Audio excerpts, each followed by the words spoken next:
So you reach out for a glass and pour some water out of a bottle.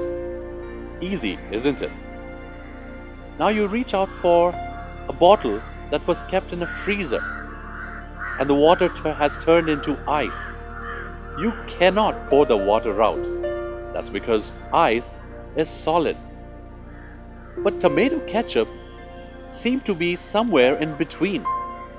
Sometimes it flows freely, and sometimes you just can't get it out of the bottle. That's because tomato ketchup is a non-Newtonian fluid. Non-Newtonian fluids behave like a liquid sometimes and a solid the other times. There are two factors that affect the flow of non-Newtonian fluids. The first is time. If you invert a tomato ketchup bottle over some food over a long period of time, you will slowly find the ketchup flow out of the bottle. The other way to get it out of the bottle is to exert some force, like hitting it at the bottom, and you would find the ketchup coming out of the bottle.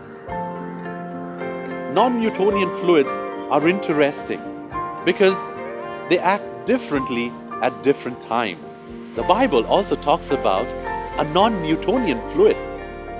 Jesus talks about the parable of the foolish man who built his house on the sand. You see, sand also behaves something like the ketchup. You could walk on the sand just like a solid ground. You could also build a house. But over time, the house would sink.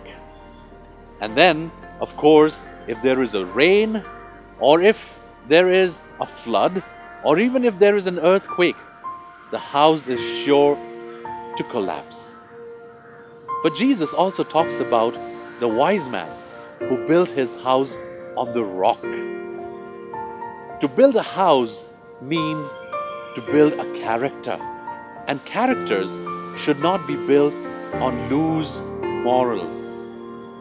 Characters should not be built on things which succumb to destruction, but characters should be built on the rock, that is Jesus Christ. As we live our daily lives, let us remember that our sure foundation is on Jesus, the rock, on whom we would stay grounded.